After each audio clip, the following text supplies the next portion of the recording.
Dans ce tutoriel, nous allons montrer comment faire l'enregistrement d'un signal de transitoire d'une réponse de circuit en temps réel et comment comparer les résultats de mesure avec la simulation en utilisant Tina et l'instrument TinaLab 2 PC. Notez que ce circuit est le même que celui utilisé dans le tutoriel RLC, bien qu'ici nous ayons mesuré et ajusté les valeurs de la capacité de l'induction afin que les courbes calculées et mesurées se recouvrent encore mieux. Avant de commencer l'enregistrement des transitoires, il nous faut modifier quelques paramètres.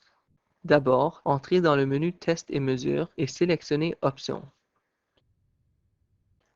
Décochez la case à cocher Adaptation générateur. Ceci ne laisse l'oscilloscope commencer l'enregistrement qu'une fois que le générateur de fonction est démarré à la main.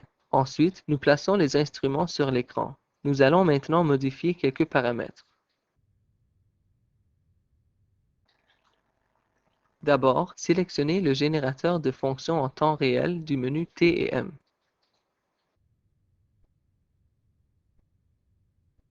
Nous le plaçons sur l'écran, cliquons sur le bouton d'onde carré et vérifions que le bouton Stop est appuyé.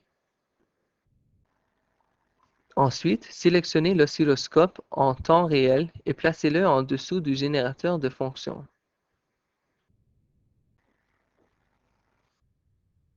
Sur le panneau de déclenchement de l'oscilloscope, nous changeons le mode de déclenchement automatique en mode décharge unique.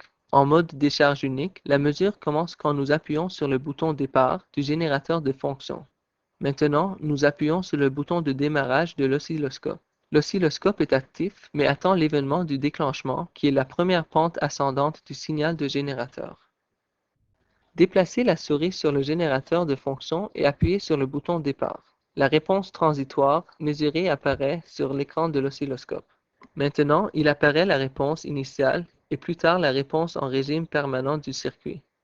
Notez que les modes normal et déclenchement automatique de l'oscilloscope ne permettent d'observer que la réponse en régime permanent car la réponse initiale est effacée par les périodes suivantes du signal. Afin de comparer notre résultat de mesure et la simulation du circuit, exportons cette courbe dans le diagramme en appuyant sur le bouton Export de courbe dans le champ donné de l'oscilloscope. La réponse mesurée du circuit va apparaître dans la fenêtre Diagramme de Tina. Maintenant, nous pouvons comparer ces données de mesure avec le résultat de simulation. Fermons temporairement la fenêtre Diagramme et les deux instruments, puis procédons à une analyse de signaux transitoires.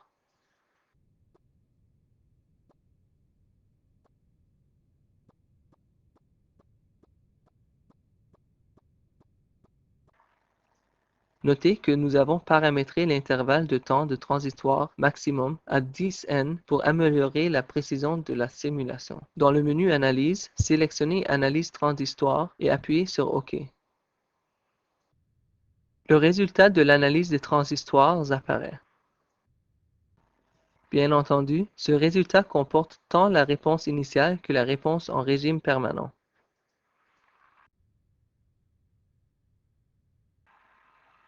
Maintenant, cliquons sur l'onglet de résultats de mesure et changeons la couleur de la courbe en vert.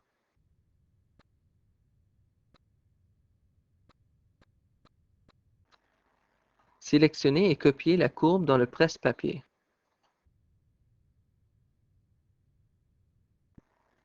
Nous allons dans l'écran de courbe de simulation et nous collons la courbe mesurée.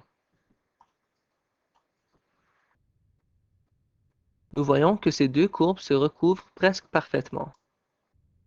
En zoomant, nous pouvons observer de plus près les petites différences entre ces deux graphiques. Cependant, leur correspondance démontre la précision de la simulation et de la mesure du système TinaLab 2. C'est ainsi que se termine notre démonstration de comparaison de l'enregistrement de signaux transistoires et de leur simulation sous Tina.